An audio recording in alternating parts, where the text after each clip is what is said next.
Boa noite, ouvintes do canal YouTube do ICEI. Desejo a todos uma noite abençoada. Me chamo de Aguipitanga, sou trabalhadora da Escola do Quilo de Itabuna, Bahia.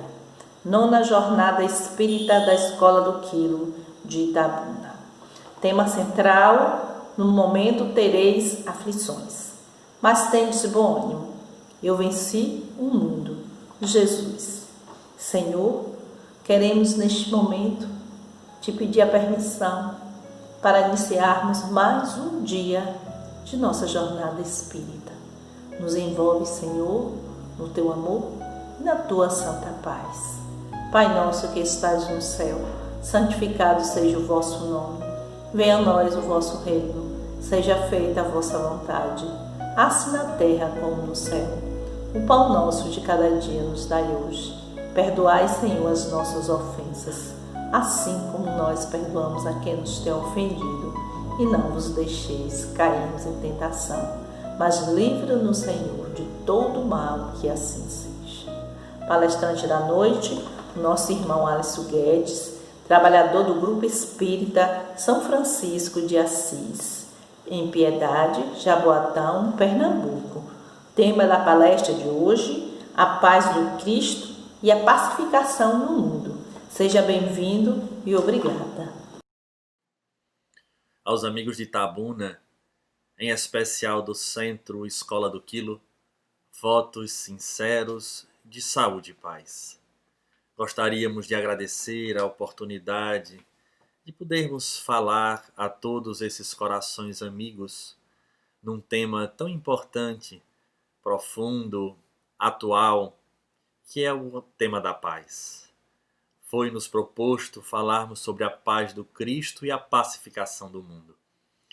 Acreditamos que será muito mais um estudo, onde iremos partilhar nestes minutos de algumas análises que de fato jamais tem a proposta de encerrarmos os inúmeros ângulos e a nossa necessidade de aprofundarmos o assunto, tendo em vista que isso é uma necessidade de toda a humanidade, talvez uma necessidade básica do ser humano.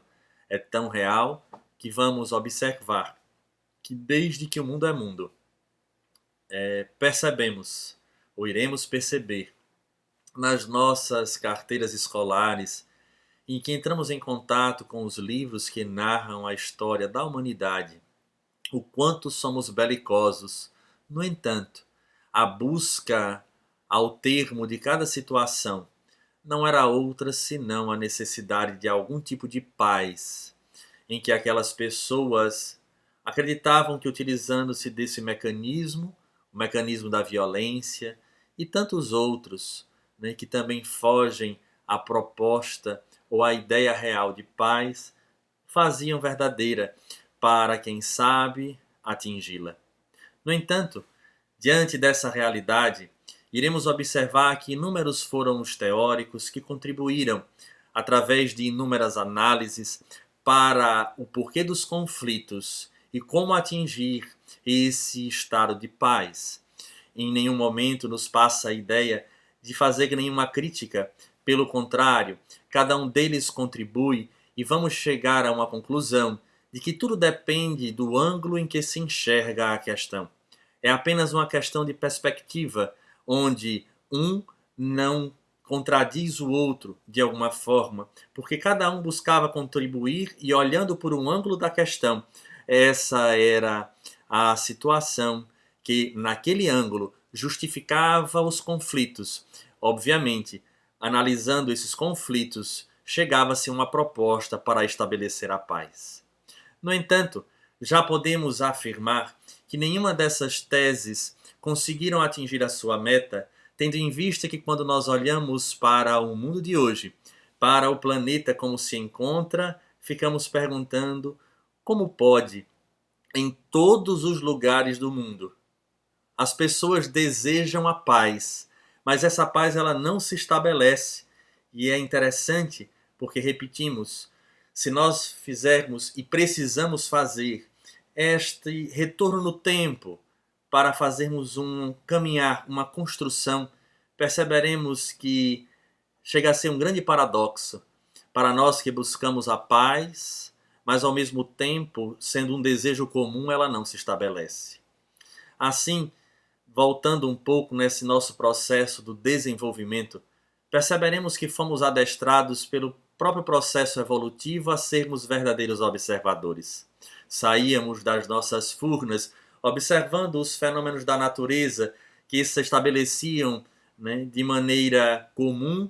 No entanto, não tínhamos ainda o conhecimento, mas a partir deste ato que foi exercido, que foi exercitado, em que fomos adestrados desde cedo, nos tornamos observadores, onde olhamos esse mundo externo e esse hábito de olhar para fora, ele de alguma forma marca as nossas vidas.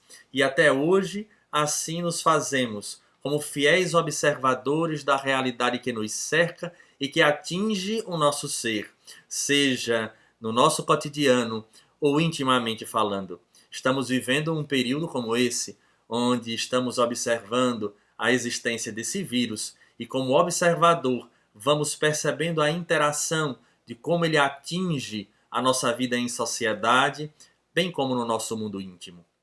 Esse hábito adquirido, repito, pelo próprio processo evolutivo, nos leva a essas observações, e quando o assunto volta-se para a paz, também se estabelece da mesma forma. Esses pensadores e nós mesmos conseguimos enxergar, por exemplo, geopoliticamente, onde vamos observar países que entram em conflito de acordo com os seus desejos de expansão, ou de busca de hegemonia, ou de conquistas de riquezas tais que possibilitem que aquele povo encontre agora numa riqueza a condição da paz tão desejada. Então, inúmeros são os idealistas e estudiosos que enxergam nesse fenômeno geopolítico a causa dos conflitos.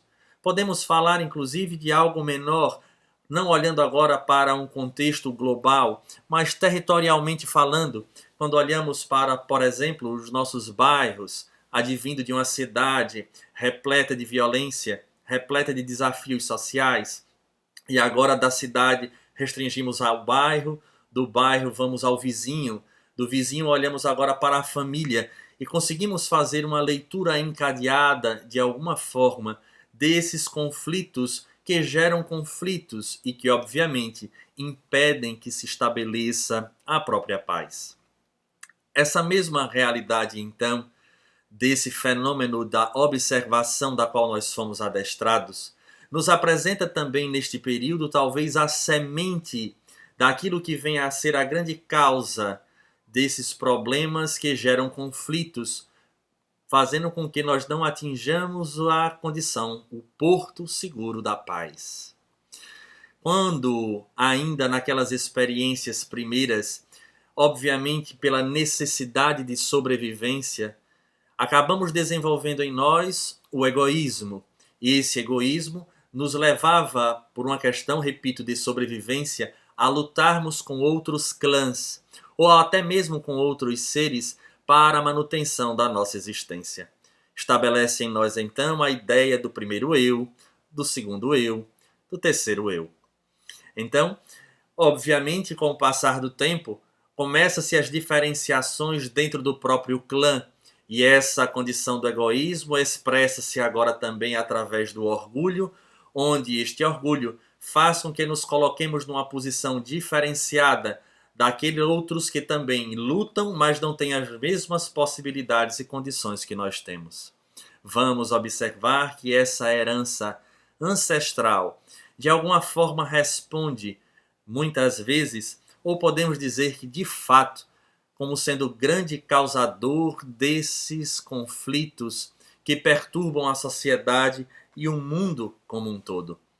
Obviamente que, como o tempo apresenta-se restrito para falarmos sobre essa realidade, vamos adiante, mas deixando essa condição de refletirmos um pouco do quanto esse egoísmo, muitas vezes e frequentemente velado, é o causador de conflitos dos mais diversos, bem como do orgulho, repetimos, desenvolvidos nessa ancestralidade que nos acompanha até hoje, apresentando-se em nossa vida de forma tão comum, tão fácil, já é tão natural da nossa realidade que não conseguimos identificar com facilidade este fenômeno.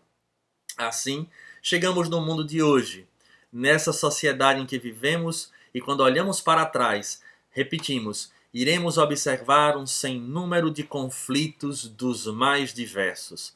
As grandes guerras, inclusive, e depois disso a Guerra Fria e todos os outros conflitos que se seguiram num contexto macro. E chegamos nesse momento em que podemos dizer que o mundo, agora mais que nunca, tendo em vista a facilidade da comunicação, porque não há barreiras mais geográficas, porque a internet, a comunicação, ela vence essas barreiras, iremos encontrar através das redes sociais um clamor coletivo frente a situações das mais diversas, desde uma condição geopolítica, dos ideais, dos grupos, dos partidos políticos, que geram uma instabilidade social, fazendo com que as pessoas coloquem o seu lado de apaixonamento da maneira mais arraigada possível, sofrendo e gerando ao mesmo tempo conflitos dos mais diversos, de tal maneira que não encontra-se espaço para estabelecer a paz. Chegamos a períodos de profunda radicalização, mas é interessante percebermos que, independente de que grupo falamos, e não agora estamos apenas relacionados à questão política, mas às vezes dentro do próprio contexto religioso, que torna a questão mais paradoxal ainda, encontraremos indivíduos que, ao invés de enxergar o outro como irmãos, buscam estabelecer a sua verdade, gerando primeiro para si o conflito, depois para o outro, perturbando o equilíbrio ou o espaço ou a maneira com que o outro pensa. Ao mesmo tempo, perceberemos todos solicitando, clamando por um mundo diferenciado, por um mundo de paz. E não é estranho quando nós escutamos pessoas neste momento de pandemia criar a falsa ideia, nos permitam agora sim um ponto de vista, de achar que, passado esse momento, estaremos agora voltando para uma realidade completamente diferente. De fato, não acreditamos. Muitos, sim, irão reconduzir a vida, irão repensar diante das dores, do sofrimento, porque isso faz com que a gente desperte a nossa consciência. Podemos dizer, assim, que o desejo da paz, esse permanecerá, porque é algo que já estamos encharcados desse contexto de tantos conflitos que o mundo apresenta. No entanto, também nos chama a atenção de que a história nos fala de que os conflitos sempre foram, em termos macro, tentados ser solucionados através da própria violência. Sejamos mais claros, queremos estabelecer a paz pela força. Nesse momento em que vivenciamos, se pararmos para refletir, esse mecanismo, ele se repete de alguma forma no momento em que as pessoas se expressam frente a determinados fatos que na nossa leitura apresentam-se como verdadeiras injustiças. Chega a ser um fenômeno completamente paradoxal diante de alguns problemas que o mundo apresenta, no qual nós não falamos em nenhum momento em termos de defesa, mas de observar o quanto somos desatentos em termos de buscarmos a paz, mas acabamos utilizando do mesmo método de conflito para estabelecer a paz pela força. E isso é um verdadeiro paradoxo. No entanto, aquilo que se diferencia de alguma forma é porque esses indivíduos que vão agora, por exemplo, para a rua para gritar determinadas palavras de ordem e excedem as suas ações e entram num processo de uma violência porque eles querem ser ouvidos de fato ou estabelecer a verdade que acreditam ser a verdade, percebemos que esse movimento ele se torna cíclico, porque se um dia foi utilizado por grandes estadistas em qualquer período da história para se estabelecer a paz que o mundo elege, observamos que esses, hoje em especial, porque a nossa análise deve caber na realidade em que estamos vivendo, porque estamos reencarnados novamente nesse período histórico. As pessoas utilizam da mesma metodologia em que não poucas vezes se tornam críticos quando olham para trás, mas não se apercebem que se utilizam da mesma ferramenta, da utilização da violência para o estabelecimento da paz, ou seja, da colocação ou da imposição da paz pela força. De fato, podemos afirmar que nós não conhecemos ainda a força da paz. E é exatamente nesse momento em que surge para nós o tema da noite, quando nos é proposto a paz do Cristo e a pacificação do mundo. Até então, utilizamos de métodos que foram estabelecidos e a partir daí as pessoas elegeram para promover a paz, no entanto, utilizando do mecanismo dos conflitos, seja da violência, em qualquer nível, em qualquer escala. Mas o tema nos fala da paz do Cristo e é preciso que nós imediatamente paremos para fazer uma análise profunda, obviamente que não se encerrará nesse nosso estudo, nessa nossa palestra virtual. Ora, quando nós olhamos para Jesus, no Evangelho de João, ele deixa lá: a minha paz vos deixo, a minha paz vos dou, não a dou como o mundo a dá. Isso nos faz parar para pensar que ele deixa, de alguma forma, ele dá uma paz diferenciada. Então podemos dizer que há métodos. A minha paz vos deixo, não os deixo ou não a dou como o mundo a dá. Ou seja, a paz que tenho para oferecer é diferente daquela que o mundo propõe, da metodologia que o mundo propõe para o estabelecimento, para o encontro, para chegar a esse porto tão desejado ao longo da história. Onde Jesus encontrava-se inserido naquele momento, surge numa região em que Roma comandava boa parte do mundo conhecido naquele período. Vejamos que a águia romana comandava os seus exércitos organizados, cuja força bélica marca a história. No entanto, havia juntamente com esses aqueloutros da própria tradição da raiz judaica, em que Jesus fazia parte, do Sinédrio, que comandava agora a forma de adorar a Deus e de servir a Ele.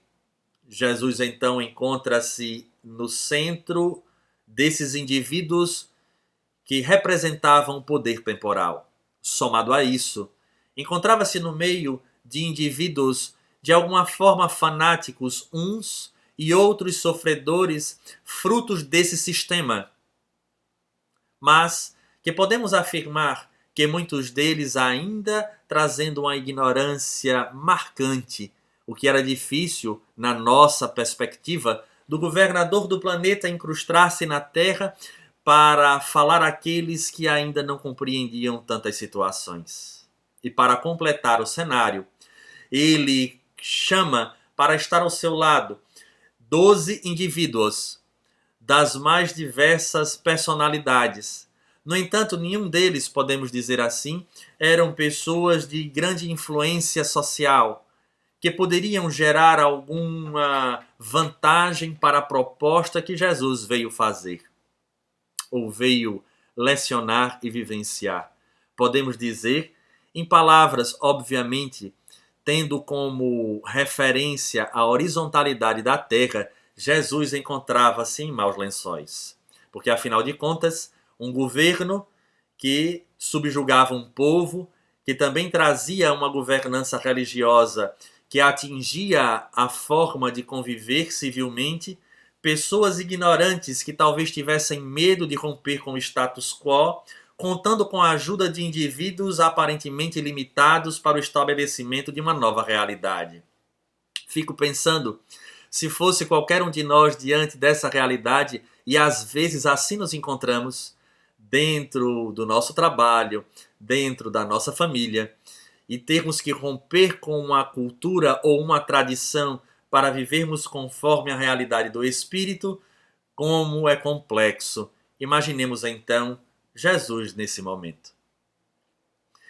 Enquanto ali encontrava-se Roma e o Sinédrio incomodava-se com a proposta de Jesus, tentou-se criar inúmeras situações de conflito para que Roma jogasse as garras da águia sobre a figura de Jesus. E a proposta revolucionária de Jesus, ela é de fato perturbadora, porque na paz que ele nos deixa, que nos dá como legado, não havia um fenômeno de revolução, de revolta, de romper com aquela realidade, criando perturbação social. Pelo contrário, dizia ele, dai a César o que é de César e a Deus o que é de Deus. De fato, a paz estabelecida ou a paz apresentada por Jesus, ela é perturbadora, porque aceitar aqueles que vinham, mas para atingirmos esse entendimento em sua amplitude, ou pelo menos o suficiente para compreendermos a paz que ele nos dá, é preciso caminharmos no tempo. Mas continuemos com a nossa análise. Então, não havia conflito. Ele não fazia com que as pessoas fossem à rua criar confusão, mas buscava extrair das pessoas aquilo que tinha de melhor, o potencial divino, o Deus imanente, ou o Cristo interno, o Christos, o ungido. A essa realidade da qual nós saímos simples e ignorantes, mas que fomos criados herdeiros do Criador, de Deus, não havendo então mácula em nossa vida. Então ele fazia com que as pessoas ganhassem uma perspectiva diferente e que de alguma forma todo aquele governo era temporal, fruto da realidade da tradição romana, que nos legou muitas coisas boas, mas que naquele tempo em específico, naquele povo, havia também grandes sofrimentos. E que talvez, se a conduta fosse outra, não se geraria tantas situações perturbadoras na sociedade. Então vejamos que ele não entra em conflito, mas ele faz com que as pessoas se tornem cidadãos diferenciados, que pudessem estabelecer a fraternidade para todos, e aí gera uma grande problemática com o segundo grupo, que era o Sinédrio, que não aceitava ser comandado por um povo diferente daqueles, segundo o entendimento, de escolhidos por Deus. E Jesus dizia que este Deus agora deixava de ser o Deus bélico de Moisés, que iria subjugar aqueles que agora subjugavam, mas dizia que o sol havia nascido para todos, justos e injustos. Complexo. De alguma forma, exigir ou solicitar que o indivíduo viva de maneira pacífica com aqueles que buscavam subjugar. É difícil nós entendermos isso. E aí é quando chega o Espiritismo mais adiante. Assim, quando vamos entrar nessa realidade do segundo grupo que dominava, que seria o Sinédrio, em que Jesus estava ali convivendo quase que diariamente, sendo perseguido de perto, analisado por aqueles que se diziam defensores da lei. E ele agora apresentava-se: eu sou o caminho da verdade e da vida. Promovendo curas das mais diversas, falando à alma das pessoas, aos corações, sabendo que por trás cercavam-no e de alguma forma se desenhava toda uma situação para de alguma maneira que ele viesse a cair. E nessa condição de cair, tivessem a oportunidade de levá-lo ao sacrifício, o que de fato acontece, mas em nenhum momento gera, ou ele gerou essa chance real. Vamos encontrar situações diversas no Evangelho, quando pegaram a mulher adúltera, atiraram-lhe nos pés, perguntando sobre a lei que Moisés estabelecia, e ele o que dizia, e ali ele nos dá aquela extraordinária lição. Vejamos que, mais uma vez, ele não gera conflito. E o mais interessante é que a maneira do seu universo interior permanecia em completo equilíbrio, em completa paz. Essa conturbação externa, por mais que tivessem teóricos, repetimos, e havia grupos naquele período que combatiam Roma, bem como essa condição do Sinédrio, em especial a figura de Jesus com as suas lições, mas não para um combate corpo a corpo de nenhuma crítica, mas ele solicita, inclusive, que se primeiro fosse em busca dos filhos perdidos de Israel, ou seja, aqueles que entraram em contato com a verdade, mas se deixaram rotular de maneira tão forte que perderam a essência desta ligação. Então, diante de todas essas armadilhas, ele permanecia-se em equilíbrio, numa paz interior, numa vinculação com o próprio Pai, onde ele próprio dizia que o Pai estava nele e ele estava no Pai. É complexo, mas é real. É essa força da paz no qual Jesus se apresenta. Diante daquele povo ignorante, iremos perceber atitudes bastante diversificadas, mas sempre no intuito de esclarecer, mas ao mesmo tempo em que ele dava a chance do esclarecimento, tinha total consciência de que havia inúmeros indivíduos que não atingiram a grande oportunidade de abraçar esta causa e de plantar as sementes do Evangelho no coração. Quanto não são os exemplos que temos no Evangelho? Narrados, inclusive, posteriormente na literatura espírita, em que observaremos indivíduos que foram curados pelo próprio Mestre e voltaram a ter os seus processos de perturbação, ou seja, da quebra da paz, porque não atingiram a meta da transformação verdadeira. Mas Jesus não se perturbava por isso. Havia momentos, sim, de tristeza, repetimos, narrado em tantas obras magníficas como Primícias do Reino, por exemplo, do Espírito Amélia Rodrigues, em que observa-se que Jesus se entristecia, mas logo em seguida, obviamente compreendendo o processo evolutivo do ser, deixa que a pessoa caminhe para ser possuidor das suas próprias experiências. E quando nós vamos agora para a realidade dos apóstolos, mais complexo se torna quando perceberemos indivíduos tão distintos que saem de uma vida simples para caminhar ao lado do governador do planeta, estabelecendo uma realidade diferente, num exercício constante de uma vivência de uma lei até então distante daquele povo, trazendo as suas limitações, buscando o entendimento dessas leis dia após dia, sem perder a paciência, que Joana de Ângeles diz, inclusive, paciência, a ciência da paz. Então vejamos que ele estava ali preparando os seus, de alguma forma tentando deixar este legado, a minha paz vos deixo. E é engraçado, de certa forma, porque esta frase ela está escrita na história narrada no Evangelho no momento da ceia que antecede a sua prisão, sabendo ele que seria traído, seria entregue, iria passar por um sofrimento extremo e ser levado à cruz no Gólgota. E ele fala neste exato momento, sabendo que tudo isso iria acontecer, sobre a paz. A minha paz vos deixo.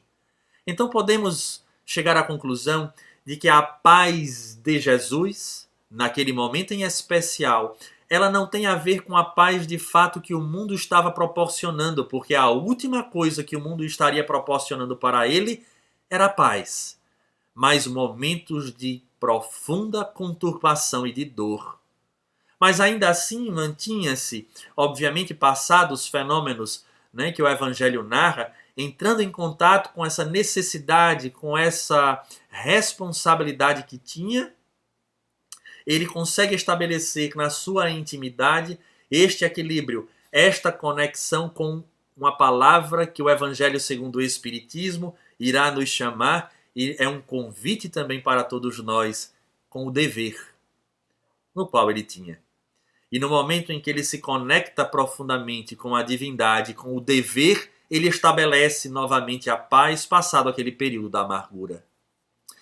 Vejamos como é complexo esse momento em que ele sabe do que irá passar.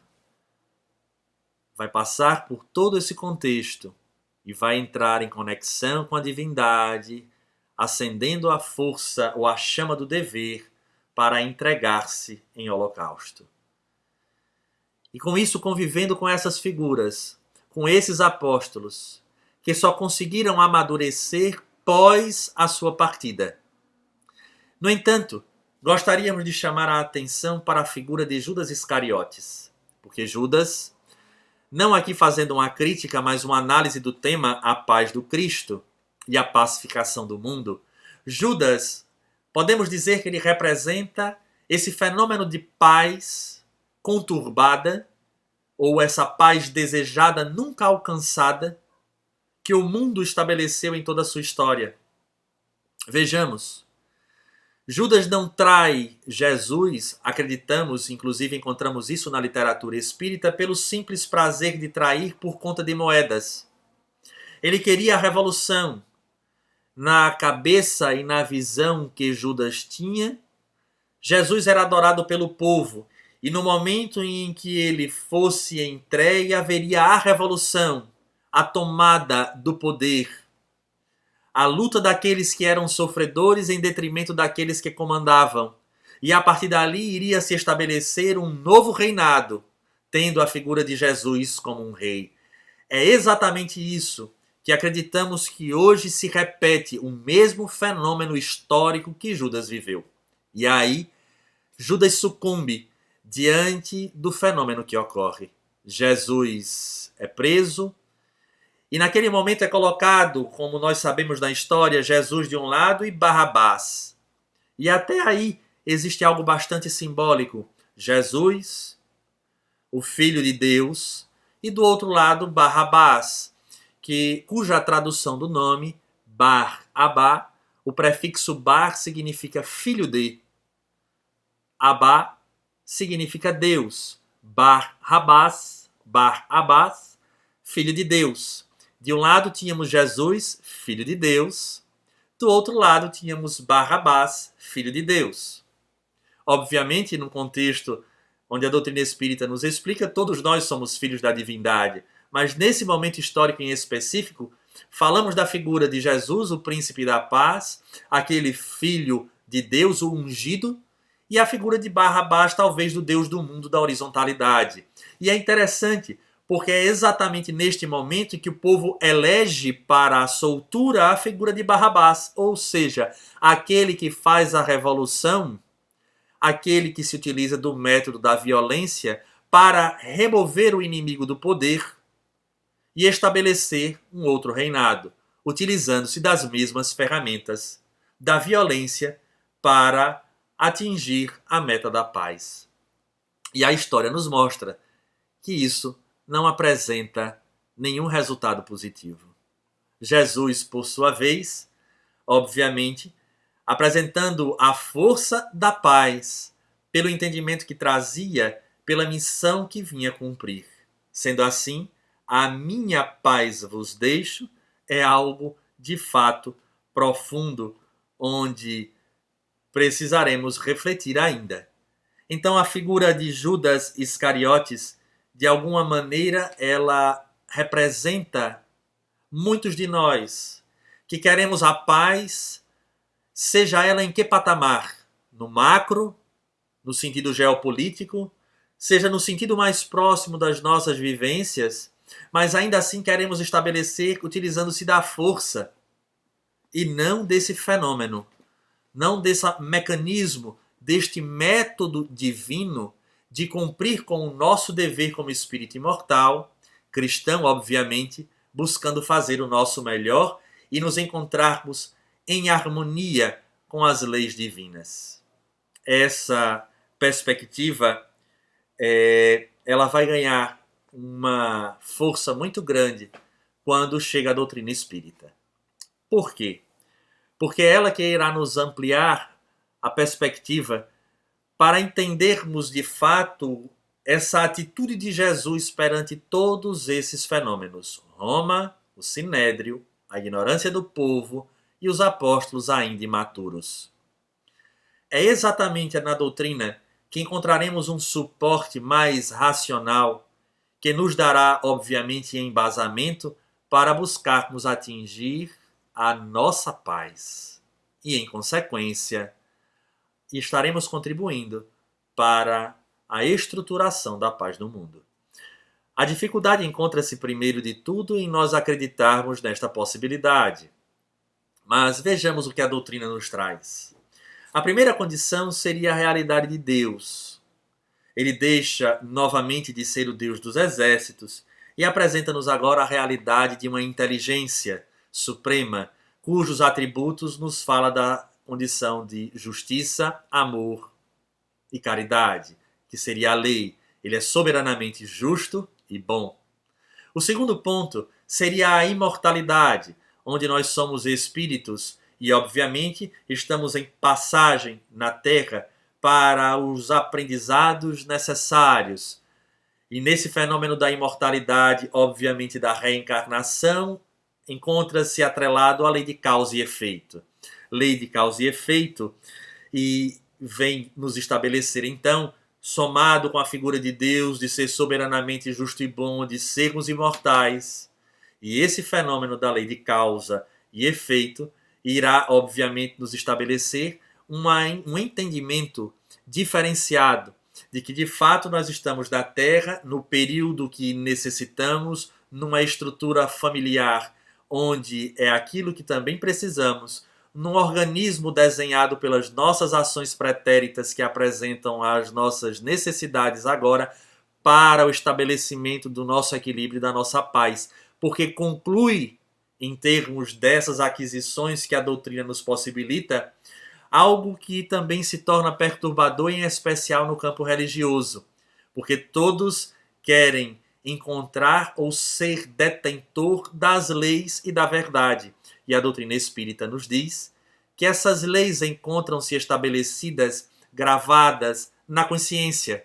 Ora, fazendo uma junção de todos esses itens que falamos, Deus, imortalidade, lei de causa e efeito, reencarnação e a consciência, podemos então compreender que esse homem de fato encontrar-se-á em paz.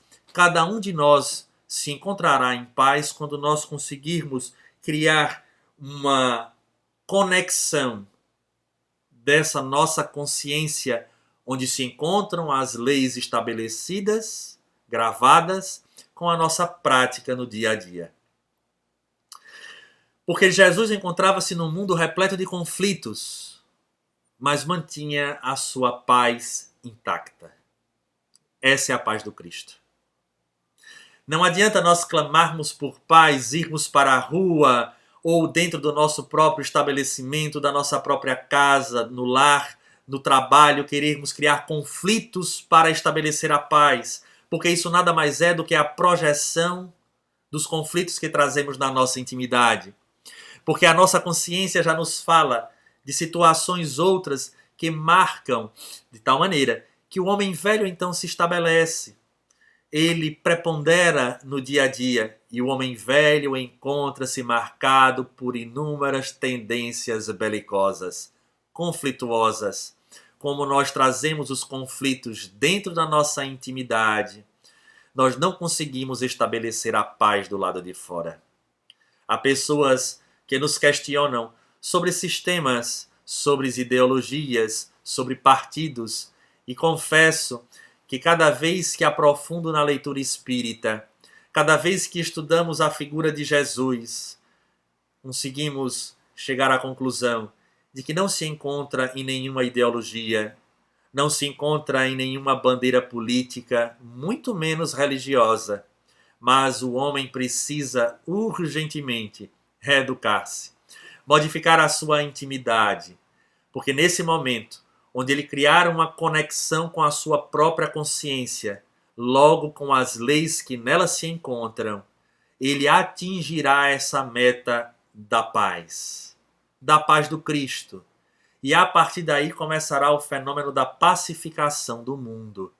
E aí nós olhamos, como há pouco observamos, um indivíduo nos Estados Unidos que morre por uma questão do racismo, que é tão marcante naquela cultura, e não estamos dizendo que na nossa não tenha, mas aqueles fenômenos que geraram como ondas, quebrando, levando algazarra, e tantas situações e ficamos a perceber que o homem permanece bélico, criando outras formas de violência, querendo justificar pela ideia nobre, obviamente, de rompermos com essa condição racial e com tantas outras situações, mas utilizando de métodos diferentes. E aí lembramos da figura do reverendo Luther King, que também lutava pela mesma causa, mas utilizando de mecanismos completamente diferentes. Eram indivíduos que atingiram o entendimento dessa paz do Cristo, porque buscavam a ação, porque paz não é inação, mas também não é estabelecimento de violência para chegar à meta que tanto se busca. Jesus não deu esse exemplo, e ainda assim, no auge da sua dor, ele solicita a Deus que olhe por todos os algozes. Pai, perdoa-os, pois eles não sabem o que fazem. Vejamos, a nossa sociedade hoje ela é paradoxal. Observam, obviamente, e repito, é inquestionável aquele ato de violência. Mas se pudessem pegar o guarda policial que agiu daquela forma tão equivocada e pudessem linchá-lo até a morte, o fariam. Onde estamos estabelecendo a paz? Quando Jesus nos solicita a amar os inimigos, a perdoar e orar por aqueles que nos perseguem e caluniam. A paz de Jesus é de fato um desafio.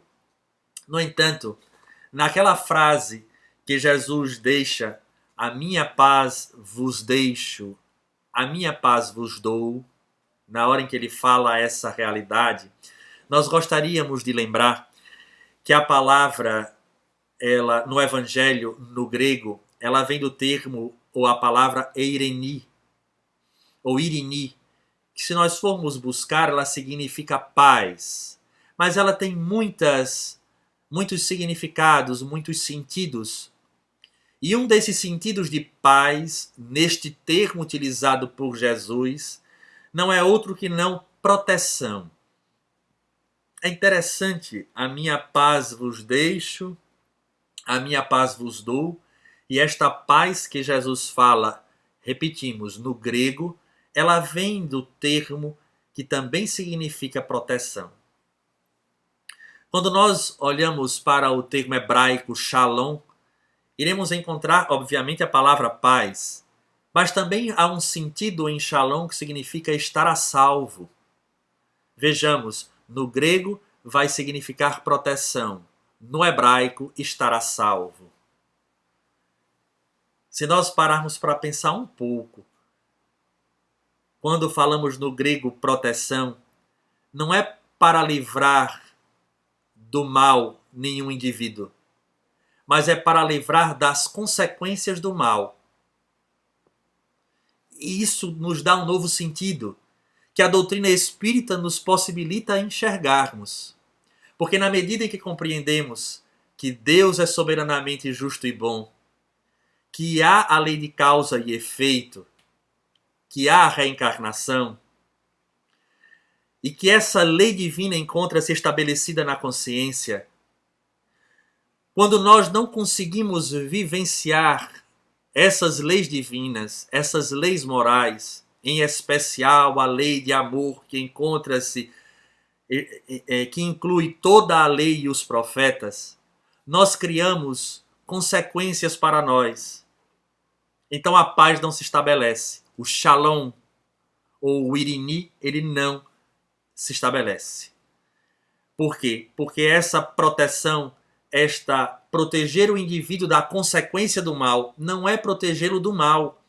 Porque muitas situações surgem, como esta que exemplificamos, mas na medida em que agimos com revolta, na hora em que agimos com violência, que é exatamente o oposto daquilo que o shalom, que o irini, que é a paz que Jesus nos dá, diferentemente do mundo, nós não estamos nos protegendo dessas consequências. Pelo contrário, geramos para a nossa vida atual ou futura os ecos que farão com que venhamos a sentir as dores das mais diversas. Daí, olhando por esta ótica, da minha paz vos deixo, é essa condição de vivermos esta lei que encontra-se na consciência, olhando com o mesmo amor, com a mesma compreensão, a vítima como o algoz, e compreendendo que essa realidade encontra-se, na verdade, na nossa perspectiva, daí porque Jesus no Sermão do Monte diz que quem julga em última instância é Deus. Quando conseguirmos agir como o próprio Cristo, compreendendo que não há injustiças, entre aspas, repetimos, porque há sempre uma causa, e acreditando nessa lei, mas buscando fazer a diferença, estaremos, de fato, pacificando o mundo. Cada um de nós, que conseguir atingir a este estágio de entendimento, estará contribuindo para que dentro da família se estabeleça uma paz, no respeito mútuo, no afeto, no cumprimento dos nossos deveres como espírito imortal que somos, de alguma maneira influenciando aqueles que nos cercam. Estes, assim como nós, ganharemos o extramuro das nossas casas e chegaremos ao nosso bairro, aos locais de trabalho, a termos a oportunidade de dentro da nossa própria casa espírita, que às vezes se torna tão conflituosas por questões das sombras que carregamos em nós, quando deveríamos estabelecer um trabalho de fraternidade, torcer por aqueles que se encontram frente às tarefas. E a partir dali, nesta comum união, estabelecermos um pacto para a vivência e para o estabelecimento dessa cultura de paz. Não há outro caminho, a não ser, de fato, esse, do homem encontrar-se a si próprio, compreender que existe um Deus, uma lei, e que nós precisamos urgentemente caminharmos nesta lei, para tudo e para todos, de tal maneira que caminharemos assim equilibrados, em paz, mesmo que o mundo apresente-se conflituoso, como percebemos na história de várias das personalidades que marcaram os heróis da paz, da humanidade. Então não é querer estabelecer essa paz à força, porque Jesus nunca fez, mas sempre mostrou a força da paz. Portanto, que possamos encontrar o Shalom ou o Irini, no qual Jesus nos falou. E de uma vez por todas, passarmos por todas as problemáticas, fruto do momento de ontem, onde não vivenciamos a paz, logo não conseguimos nos proteger das consequências advindas das nossas ações violentas e que fugiram à lei de amor.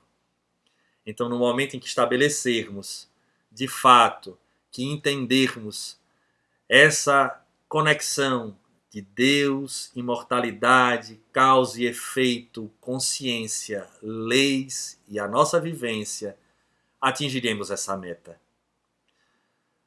É o que desejamos a todos. Espero, de fato, que esse momento que tivemos discutindo ou apresentando a temática da paz sirva para refletirmos sobre a nossa realidade e em que patamar nos encontramos. E se urgentemente percebermos que estamos fazendo parte de grupos, seja quais for, mas que injetam muito mais informações perturbadoras do que aquela que nos levam a alimentarmos a compreensão, a tolerância, a vivência do amor, que pode ser resumida na palavra caridade, que como a entendia Jesus, imediatamente retornemos ao caminho do bem, ao caminho desta caridade, que representa, podemos dizer, a síntese daquilo que edificará a paz em nós, a benevolência, a indulgência e o perdão das ofensas. Que possamos, de fato, estabelecer no nosso mundo íntimo a paz do Mestre amado, do Mestre Jesus de Nazaré. É o grande desafio que todos nós temos, mas que diante do que a doutrina espírita nos apresenta, temos a grande chance de darmos passos, talvez curtos, porém firmes, ao caminho do Porto da Paz. A todos, um grande abraço, votos sinceros de saúde e paz. Agradecemos a Deus por nos permitir realizar, nesta noite, mais um evento. Queremos também agradecer ao nosso irmão Alisson Guedes, palestrante desta noite, que Deus conceda a ele sempre trabalhar na seara do Cristo. O nosso muito obrigada.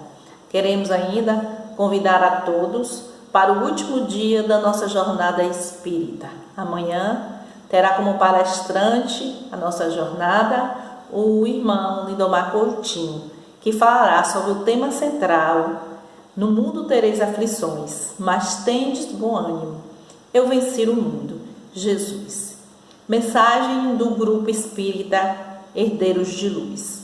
Seja qual for a dificuldade em que encontres, não desanime. A esperança é a luz da vida. Confiemos em Deus. Chico Xavier. Uma boa noite e até amanhã.